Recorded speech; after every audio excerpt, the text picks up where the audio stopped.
Lavrov los intentos occidentales de adoptar resoluciones politizadas en el Consejo de Seguridad contra Siria constituyen una actuación irresponsable y no profesional. Rouhani, la principal amenaza en la región es el ente sionista que viola todos los tratados internacionales sobre las armas de destrucción masiva y las utiliza para amenazar a los demás. Las fuerzas iraquíes continúan su persecución a los terroristas de Al-Qaeda en las zonas fronterizas con Siria. Buenas noches, amables televidentes. Bienvenidos al boletín informativo del canal Sirio Internacional. El primer ministro sirio Wael Halaki pidió de los ministerios y administraciones públicas tomar las medidas necesarias para orientar y ajustar el gasto corriente e inversionista y la necesidad de completar los proyectos de gran beneficio económico que se completó el 60% de ellos, sobre todo en los ministerios de Comercio Interior y Protección al Consumidor, la agricultura, la electricidad, el petróleo, el sector sanitario, los molinos y estaciones de embalaje de gas doméstico.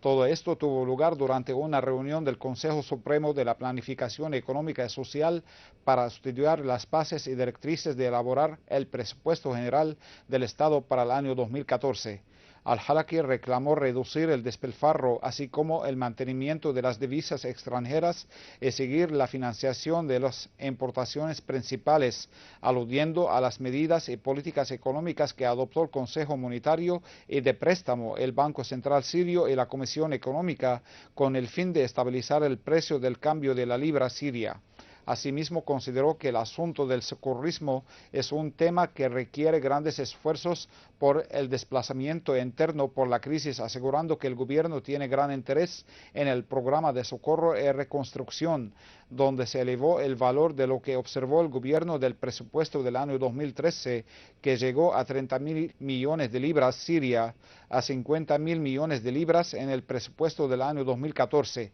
partiendo de su deber de proporcionar el respaldo y la recompensa a los ciudadanos afectados. El Consejo resolvió inicialmente los proyectos de los presupuestos de los Ministerios de Administración Local, Agricultura y Reforma Agraria, Economía y Comercio Exterior, Comercio Interior y Protección al Consumidor, Industria, Telecomunicaciones y Tecnología, Electricidad, Transporte, los recursos acuáticos, la enseñanza superior, la educación, la salud, la defensa y de los asuntos ambientales.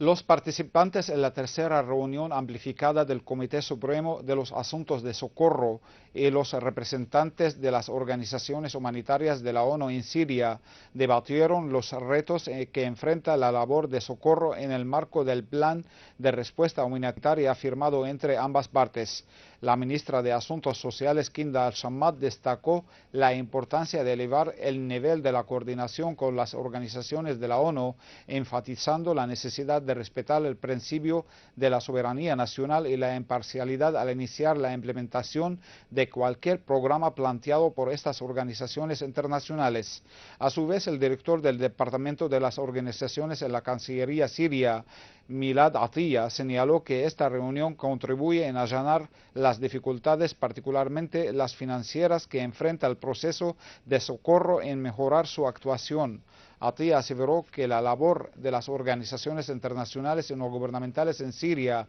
debe ser realizada exclusivamente por el gobierno sirio, que no permitirá que se trabaje desde fuera del territorio sirio, cualesquiera sean las razones o justificaciones. De igual manera, puso de relieve la importancia de que las organizaciones internacionales sigan facilitando informes periódicos a la Cancillería de cada 2 meses sobre lo llevado a cabo por las mismas en el campo de socorro. Por su parte, el coordinador de las actividades de la ONU y el coordinador de los asuntos humanitarios en Siria, Yaqub Al-Hilu, señaló la importancia de unificar los esfuerzos entre todas las partes que trabajan en el ámbito del socorro, siendo organizaciones gubernamentales, internacionales y civiles.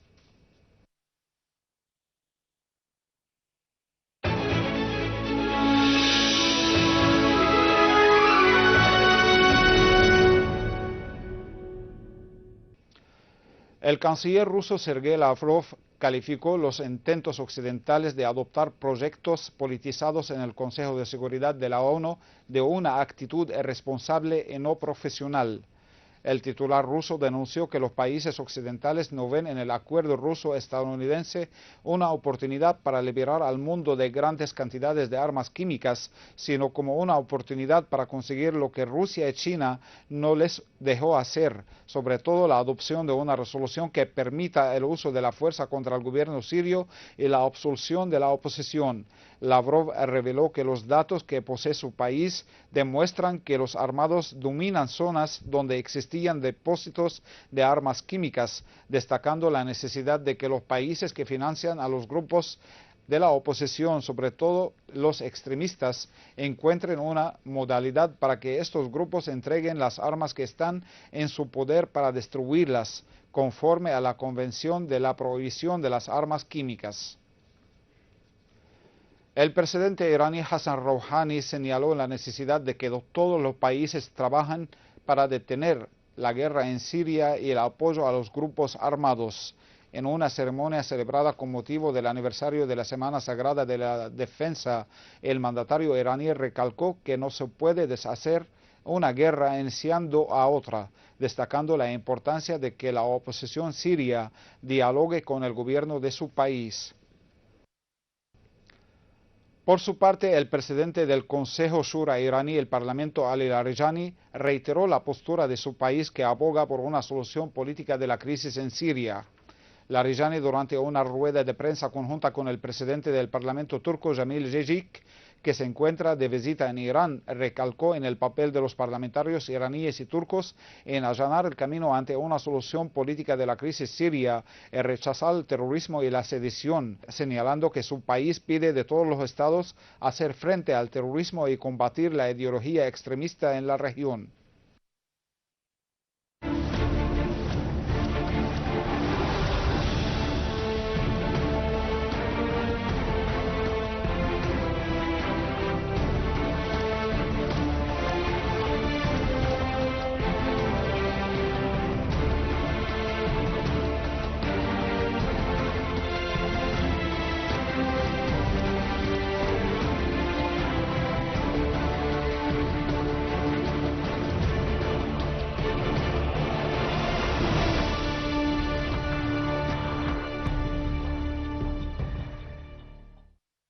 En la provincia de Deir ez-Zor, un destacamento del ejército árabe sirio destruyó un túnel construido por los terroristas en el barrio de Al-Jbeiliya, lo cual abarcaba artefactos explosivos y diferentes tipos de armas y municiones. Una fuente oficial reveló que las Fuerzas Armadas dejaron muertos a todos los terroristas que se encontraban en el referido túnel, mientras que otro destacamento arrasó con numerosos terroristas que se atrincheraban en un edificio en el mismo barrio y les destruyó armas y municiones. Asimismo, agregó que un contingente militar llevó a cabo un operativo contra zulos de terroristas en el barrio de Al-Matar el-Kadim, logrando infligir significativas bajas en sus filas y destruir sus armas.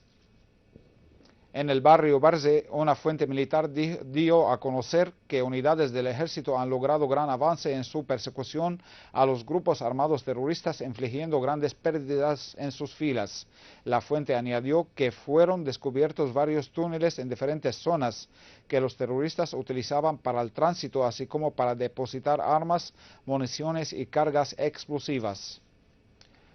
En la provincia de Homs, los órganos competentes se incautaron este domingo de cantidades de explosivos y drogas escondidas en un vehículo en la ciudad de Homs. Una fuente oficial informó que cantidades de C4, pastillas de Captagon, 2 binoculares nocturnos, granadas de defensa y municiones estaban escondidas en un vehículo marca Suzuki. Una delegación de Malula se reunió hoy en Beirut con el presidente del bloque Cambio y Reforma, el diputado libanés, el general Michel Aoun. Una cita durante la cual los integrantes de la delegación manifestaron su elogio a las posturas que adopta el diputado libanés respecto a los acontecimientos en Siria. El vocero de la delegación, Suhail Saadie, dijo que los terroristas del Frente al-Nusra irrumpieron en Malula, destruyeron y saquearon las iglesias y viviendas e intentaron cambiar las tendencias religiosas y creencias de los vecinos de la ciudad, haciendo referencia del martirio de 6 personas de la misma y el desplazamiento forzoso de 450 familias que se refugiaron en Damasco, el convento Al-Mujalles y el Líbano. Saadi añadió que la ciudad de Malula porta el mensaje de la fe, el amor y la paz, valores arraigados en su historia civilizada que en ningún momento le hizo daño a nadie, afirmando que esta ciudad seguirá hablando el arameo, el lenguaje de Jesucristo, mensajero del amor y la paz, y trabajando porque reina la paz en todos los credos para vivir juntos en armonía. Las fuerzas iraquíes continúan su persecución a los reductos terroristas de Al-Qaeda en las zonas fronterizas con Siria. En este marco frustraron un intento de contrabando de varios materiales a las bandas terroristas en Siria. Anteriormente, estas fuerzas se habían capturado a 4 emires de Al-Qaeda cerca de Bagdad y otros 44 terroristas. Por otra parte, la policía iraquí detuvo a 969 terroristas en la provincia de Diyala. Y antes de finalizar, un resumen de las principales noticias. Lavrov, los intentos occidentales de adoptar resoluciones politizadas en el Consejo de Seguridad contra Siria constituyen una actuación irresponsable y no profesional. Rouhani, la principal amenaza en la región es el ente sionista que viola todos los tratados internacionales sobre las armas de destrucción masiva y las utiliza para amenazar a los demás. Las fuerzas iraquíes continúan su persecución a los terroristas de Al-Qaeda en las zonas fronterizas con Siria. Estimados televidentes, esto ha sido todo por hoy. Muchas gracias por la atención prestada y hasta mañana.